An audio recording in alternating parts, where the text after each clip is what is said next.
Mapagpalang araw sa lahat, share ko lang sa inyo itong gawa ko na Spartan na black and gray. So dito talaga sa pyesa na to medyo nahirapan tayo kung mapapansin nyo. Talagang sobrang detalye tapos ang lilit pa ng detalye niya. Kaya kailangan ng mahabang pasensya talaga dito sa ganitong klaseng pyesa. Syempre, ganun pa rin yung timpla natin. Ito, meron tayong ginagamit na tatlong large ink cups. Tapos yung una, solid black lang. Yung pangalawang cup, 9 drops. Tapos yung pangatlo, 2 drops. Tapos pupunuin ko yan ng solution. Kung wala kayong solution, pwede kayong gumamit ng witch hazel o kaya distilled water. Bali ako, ang gamit ko po ditong solution ay Glide Special Solution. Galing po yan sa Glide Tattoo product ni Miss Chicolette Radovan. Sa paggawa ko ng black and gray, kung makikita nyo yung timpla ko po kanina, minimix ko pa siya sa hugasan. Halimbawa yung solid black, pag gusto ko siyang medyo palabuin ng konti, sinasawsaw ko siya dun sa may hugasan. Tapos yung medium wash naman, yun po yung 9 drops. Ganun din po, kung gusto ko siyang mas palabuin ng konti, sasawsaw ko sa medium wash, tapos sasawsaw ko sa hugasan. Yung 2 drops naman natin, yung pinaka-light na timpla natin ng wash, ganun lang din po. Kung gusto kong mas malabo, sawsaw sa light wash, tapos sawsaw sa hugasan. Tapos pag gusto mo namang patapangin ng konti yung pinaka-light mo, pwede mong gawin na sawsaw sa light wash, sawsaw mo rin sa medium wash para medyo tumapang yung kulay ng light. Ganun din naman sa medium wash, kung gusto mong pampatapangin, pwede mo pa siyang isawsaw dun sa solid black. Tapos pag after nun, medium wash, sawsaw sa solid black, tapos pwede mo ulit siyang isawsaw dun sa hugasan. Parang lalaro-laruin mo lang siya para makuha mo yung tamang timpla ng mga gusto mong kulay o yung mga hinahanap na kulay nung ginagawa mong pyesa. So dito natapos ko na yung babang part. Sobrang detalye din talaga, kaya mas maganda rito sa ganitong pyesa kung hanggat kaya mong tapusin yung isang area na ginagawa mo, tapusin mo na, kasi para wala ka nang babalikan mamaya, kasi mahirap yung pabalik-balik eh. Alam mo yon, kung may babalikan ka man siguro yung mga talagang nakalimutan mo lang o kaya hindi mo na ilagay, tapos o kaya yung mga i-highlight mo na lang, yung mga puputian, yun, okay lang na balikan mo yun, kasi bukod sa masakit na rin talaga kapag may binabalikan tayo, nakakaawa din talaga yung balat, pati lalo na si client, parang dobling sakit yung nararamdaman niya. Kaya payo ko lang sa inyo, kung kaya nyo nang tapusin yung isang area, tapusin na natin para wala tayong babalikan, para mas mapabilis yung trabaho natin. Dire-diretso na tayo hanggang sa pataas. Kung saan man kayo nag-start tato, kung sa baba kayo nag-i-start, para dire-diretso tayo pataas. So dito ang gamit ng needle, sa pyesa na to gumamit ako ng 3RL, gumamit ako ng 5RL, gumamit ako ng 7M1, 9M1, 15M1, 15RM. Yun po yung mga size ng needle na ginamit ko dito. So eto, kung makikita nyo yung sa belt, kinuha ko na yung detail muna niya kanina, bago ko shinade yung part na yon para tapusin. Tapos mamaya mag-highlight na lang tayo. Sa ganito kasi hindi ko magawang mag-highlight kasi halos puro detail talagang ang hirap na puputihan ko na kaagad, baka madumihan lang. Siyempre pagka nangyari yung ganun, ulitin ko na naman yung highlight, so dobling sakit yung mararamdaman ni client, tsaka nabubugbog yung balat. Kaya mamaya ako na lang siguro siya puputian para malinis yung puti niya. So ito, natapos na natin yung isang braso. Tapos yung ibabang part, yan dyan, yun para sa pinakabahag niya. So dito na tayo. Ito na yung mga ginagawa natin, yung detalye nito. Yan po yung parang mga talsik ng dugo. Tapos kinuha muna natin yung ibang detail. Tapos yan, nagsha-shade tayo para paunti-unti nakakatapos tayo ng pyesa hanggang sa mapapansin na lang natin mamaya na konti na lang pala yung pyesa na konti na lang yung yung gagawin natin. So parang nakaka-excite na rin na matapos. Pero syempre, wag nating mamadaliin kasi baka kakamadali natin, mas lalong magka-problema tayo. So eto, 3RL gamit ko dito. Kinukuha ko muna yung detail nung sa kabilang braso niya. Sa ganitong kaliit na mga detalye, talagang ang hirap din talaga maburahan. Kaya kung mapapansin nyo, medyo parang kinakapa ako yung mga detalye na nabura. Kasi mahirap mahirap magkamali, mahirap maghabol. Kaya kailangan minsan ginagawa ko, nagba-bloodline ako kung di ako sure dun sa detalye na ginagawa ko. Bloodline muna para madaling habulin kasi ang bloodline medyo malabong tinta lang o kaya walang tinta. So kung magkamali ka man, madali lang habulin kasi malabo pa yung naipapasok natin na tinta. Hindi pa natin na ipa-final. Kumbaga, parang kumukuha lang tayo ng guide o kaya na tayo nagba-bloodline para meron tayong gabay pagka nabubura na yung stencil natin. At least may naiiwan na marka para yun na lang yung susundin natin kasi naburahan tayo ng stencil. So eto, kung makikita nyo, ang gamit ko na po dito ay 15RM. So yan, nagsishade tayo dyan ng mas dark, yung pinaka anino, nung parang belt naman niya na basta yung belt pababa na yan kasi parang may anino siya. Tapos yan, magbe-blend naman tayo ngayon ng light wash to. Light wash ito yung 2 drops. Tapos ganyan po ang pagpasok ng dark to light na ginagawa ko. Bali kinakain ko pa yung una kong shade.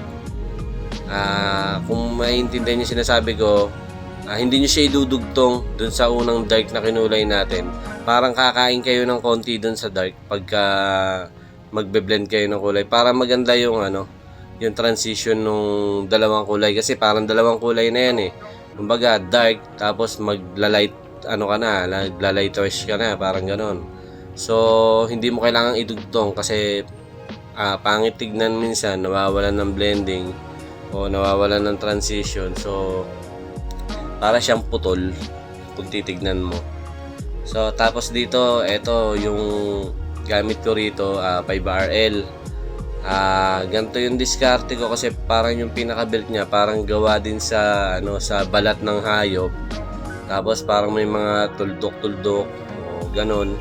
Siyempre hindi mo naman kailangan bilangin kung ilang tuldok yung nandun sa design na ginagaya natin. So kailangan diskartehan na lang natin kung paano natin siya magagawa na kamuka nung kinokopya natin. Kahit hindi pareho yung yung mga pinaglagyan ng mga tuldok-tuldok na yan, okay lang po yan. Ang importante, magmukhang kahawig. Kasi hindi naman pwedeng, halimbawa, kung ang bilang nung tuldok-tuldok na yan nasa 500, kailangan 500 din yung itutuldok mo. Hindi po ganon. Importante, magawa natin na hindi nalalayo dun sa kinokopya natin. Tapos dito, ayan, gamit ko dyan RM pa din para medyo smooth lang yung pasok kasi pagka ang ginamit natin dyan Magnum, medyo matigas yung dating parang may kamot. Magagawa mo rin naman siya malambot kahit Magnum lang yung gamit natin, kaso medyo ang hirap, parang nakakailang gamitin kasi baka biglang magkaroon ng parang kamot o kaya guhit-guhit. At least eto, kung RM yung gamit natin, round Magnum, at least siya, malalaman natin na malambot lang talaga siyang papasok sa loob. Hindi tayo mag-aalangan na i-shade siya ng i-shade kasi alam natin na hindi siya mapupuruhan kaagad ng husto. So yun, light wash po yung gamit natin dyan. Yan, ganyan lang po. Kung mapapansin nyo, yung babang part na una kong sinishade, mas matapang yon. Pero parehas light wash lang din po yung ginamit ko doon. Kaso nga lang, mas pinuruhan ko yun ng pinuruhan ng light wash kesa doon sa pang ibabaw niya yung palate natin. Kaya medyo magkakaroon siya ng transition, pero iisa lang yung timpla na ginamit natin. Magkakaroon siya ng transition kasi mas maraming beses ko siyang hinaguran kaysa dun sa pang ibabaw na shinade ko. So nandito na tayo sa pinaka helmet niya. So dito dark solid black ang ginamit natin, pero pahapyaw-hapyaw lang, hindi natin kailangan solidan kasi yun po yung nakikita ko sa kinokopya ko. So dito naman sa detail nung sa mukha niya, bago ko gawin to, talagang inedit ko muna yung pinaka design na pinasa sa akin. Inedit ko muna para palitawin ko yung mata niya, kaso talagang hindi na mapalitaw kahit na anong gawin ko dun na edit. Talagang hindi ko na makita yung mata. So ang ginawa ko na lang kung ano talaga yung pinaka babagay dun sa design na pinasa niya sa akin, hanggang dun lang talaga. So yun lang yung ginawa ko. Hindi na ako nagdagdag ng detail sa mata, hindi ko na nilagyan kasi halos wala talagang matang makita kahit na i-edit natin. So hinayaan ko na ganon. Ang napalabas ko lang talaga yung balbas niya, tapos medyo napalabas ko ng konti yung labi niya. Pero kailangan pa rin natin talagang diliman yung part ng mukha niya kasi dahil nga gawa ng helmet, yung pinaka-anino ng helmet, syempre sa loob madilim. Talagang yun na lang yung ginawa natin. Hindi na natin pinilit palabasin talaga kung ano man yung pwedeng mapalabas natin kasi mawawala siya sa tono ng kulay. Yung alam niyo yun, kasi kung papaliwanagin natin yung sa bandang part ng mukha niya, medyo hindi napapantay doon sa kabuuan ng pyesa. So eto, nag-highlights tayo. Gamit ko dito 3RL at saka 5RL. Depende dun sa size nung space na mga iniwan ko, kung ano yung mas size ng karayom na dapat natin gamitin para mas mapadali natin yung trabaho natin. Mas mapadali lang, kumbaga mas mapagaan, pero hindi naman natin kailangan madaliin. Sa pagpuputi, hindi po natin kailangan ng puting-puti. Kung sa black gumagamit tayo ng wash, ganun din po yung ginagawa ko pagka ako po ay nagpuputi. Kumbaga, halimbawa sa wash, halimbawa medium wash, sinasawsaw ko pa sa hugasan. Yung solid black, sinasawsaw ko rin sa hugasan. Sa pagpuputi po, ganun din po yung ginagawa ko. Hindi purong puti lang yung ginagawa ko. Sinasawsaw ko rin, halimbawa puti, isasawsaw ko sa hugasan. Minsan naman puti, sasawsaw ko ng matagal sa hugasan para malabong puti lang po yung magagawa natin. Kasi hindi po talaga lahat kailangan puting-puti. Hindi po kailangan mag-react ng sobrang puti kasi minsan parang hindi na tama na sobrang mag-react yung white dun sa ibang detail ng pyesa na ginagawa natin. Kaya minsan imbis na magmukhang realistic yung gawa natin, minsan parang nagiging cartoons yung dating. Kasi nga minsan dahil dun sa pagwa-white natin o pag-highlight. Ang pag-highlight po, hindi lang po white ang ginagamit. Minsan gumagamit din tayo ng mga light na kulay. Halimbawa, mga teal o kaya yung mga yellow. Yan, pwede pang highlight din kasi ang mga yan. Pero syempre, pang-highlight mo yung mga ganon sa colored na pyesa. Kasi dito sa black and gray, hindi naman babagay yung ibang kulay dito. Ang pinakabagay lang na ipang-highlight dito ay puti. So yun, ito na po yung kabuuan ng pyesa natin. Medyo matagal-tagal inabot itong oras na to. Talagang inabot tayo ng halos 10 hours sa paggawa lang nito pyesa na to. Sobrang napakadetalye. Medyo nakakapagod pero masayang gawin kasi may bago na naman ako natutunan sa paggawa nitong pyesa na to. At saka bukod pa doon yung naging masaya din talaga yung si client sa resulta ng gawa namin. Talaga namang masasabi mong sulit ang sakit. So yun lang, maraming salamat sa panonood. Sana may naibahagi ako sa inyong maiksing kaalaman. Pasubscribe po ng ating YouTube channel, Lance Galarpe Tattoo, ang name ng ating channel. Hanggang sa mga susunod na video tutorial, yun lang po. Maraming salamat.